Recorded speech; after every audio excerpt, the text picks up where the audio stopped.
Welcome to Techietalkee. Hello friends, in this video I'll be explaining about the dictionary data type in Python.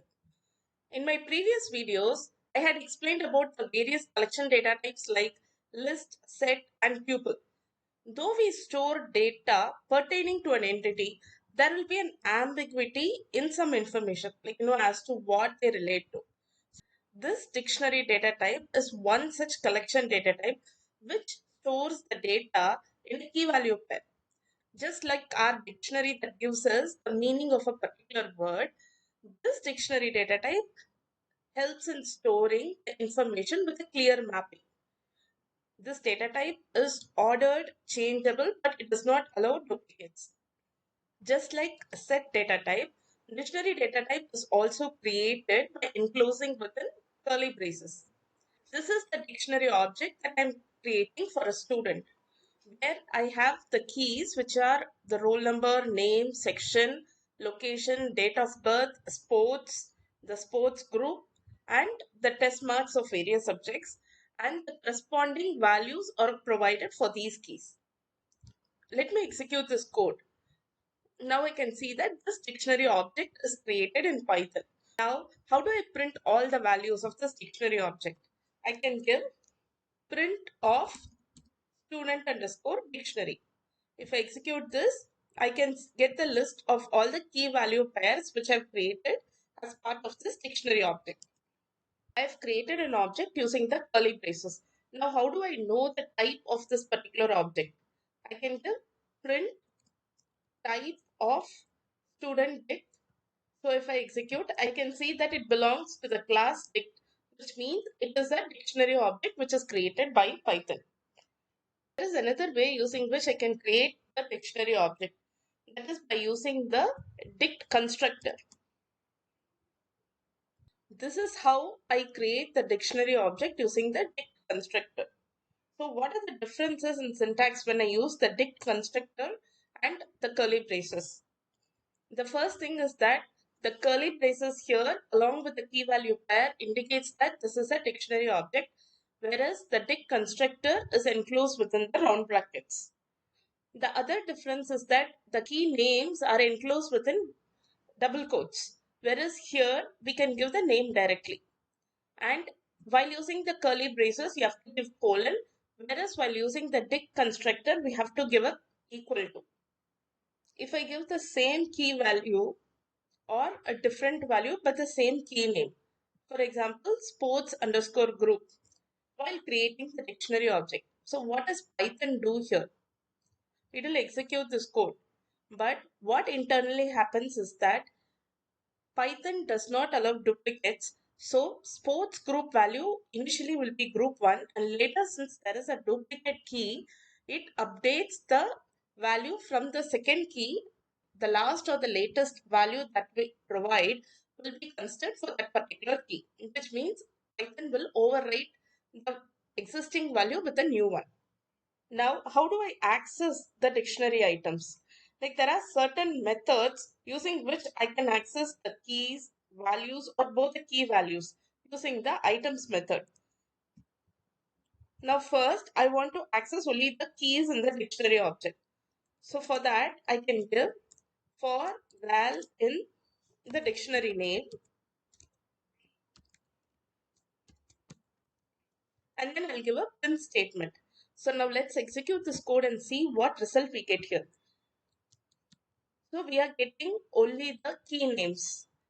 An alternate way to write this is to call the keys method.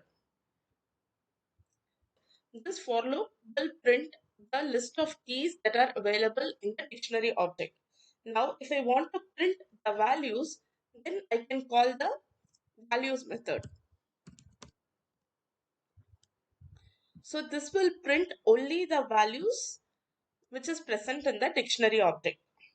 But if I want to print both the keys and the values, then I can call the items method, which will retrieve both the data.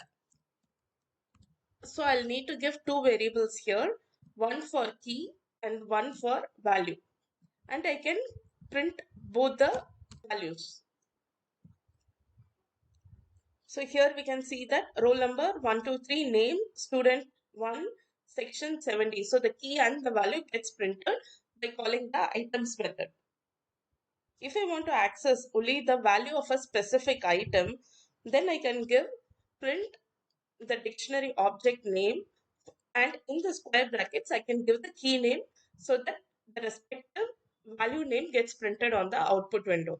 So here we can see that the sports group is holding the value of group 2 and not group 1, because the dictionary object stores only the last entered data in that particular key. To know the number of items that is present in the dictionary object, I can call the len method, which is going to return me 10, which means there are 10 key value pairs that are present in this dictionary object. Suppose if I want to add a new item to the dictionary object, I can do that by giving student dict of within the square brackets. I can give the key name followed by the value. Let me give a print statement here. So if I execute this code, I can see that this test2 underscore maths will also appear in the dictionary object. So which means we have successfully added this key value into the dictionary object. Now, if I want to update items in the dictionary object, I can call the update method.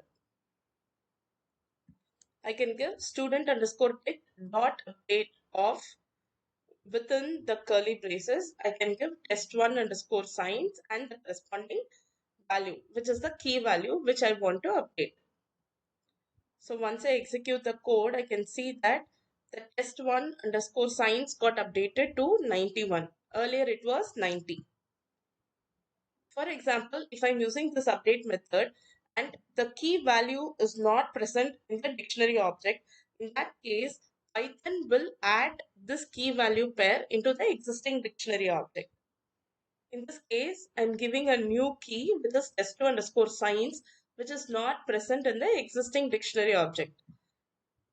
When I execute this, I can see that test2 underscore signs gets added into the existing object. Now, if I want to delete or remove an existing item from the dictionary object, so in that case, I can call the pop method.